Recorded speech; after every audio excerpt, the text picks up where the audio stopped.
High বন্ধুরা, আশা করি তোমরা সবাই ভালো আছো। সবাইকে জানাই শুভ সন্ধ্যা। কয়েকদিন ধরে আমার কাছে অনেক ডিএম আসছে যে তোমরা একটা প্রবলেম ফেস করছো, সেটা হচ্ছে যে ফেসবুক বা ইনস্টাগ্রামের কোনো কন্টেন্টের ক্যাপশন বা কমেন্ট তোমরা কপি করতে পারছো না। তো সেই জন্য এই ভিডিওটা আমার বানানো।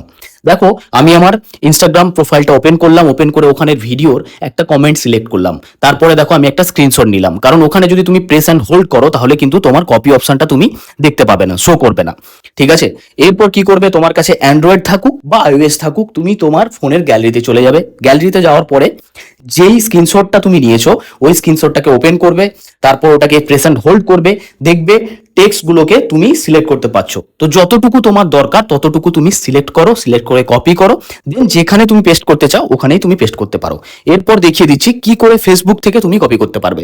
দেখো, আমি আমার প্রোফাইলের একটা ভিডিওতে চলে গেলাম, ওখান থেকে আমার কমেন্টে চলে গেলাম, কমেন্টটাকে আমি প্রেস এন্ড হোল্ড করলাম। দেখো একদম নিচে কপি অপশন আসছে। যদি তোমাদের না আসে তাহলে কি করবে, তাহলে আগেরই মতো তোমরা একটা স্ক্রিনশট নিয়ে নেবে। স্ক্রিনশট নেওয়ার পরে আবার চলে যাবে ফোনের গ্যালারিতে, গ্যালারিতে গিয়ে প্রেস অ্যান্ড হোল্ড, দেন টেক্সটগুলোকে সিলেক্ট করো, যতটুকু তোমার দরকার ততটুকু সিলেক্ট করার পরে তুমি কপি করো, দেন যেখানে খুশি তুমি পেস্ট করতে পারবে। আশা করি তোমাদের প্রবলেমটা আমি সলভ করতে পেরেছি। আর কোনো প্রবলেম হবে বলে আমার মনে হয় না এটা নিয়ে। তো এরপরেও যদি তোমরা কিছু জানতে চাও আমাকে কমেন্ট করো, দেন আমি নেক্সট ভিডিওটা ওটার উপরেই বানাবো। চলো আজকের মতো টাটা।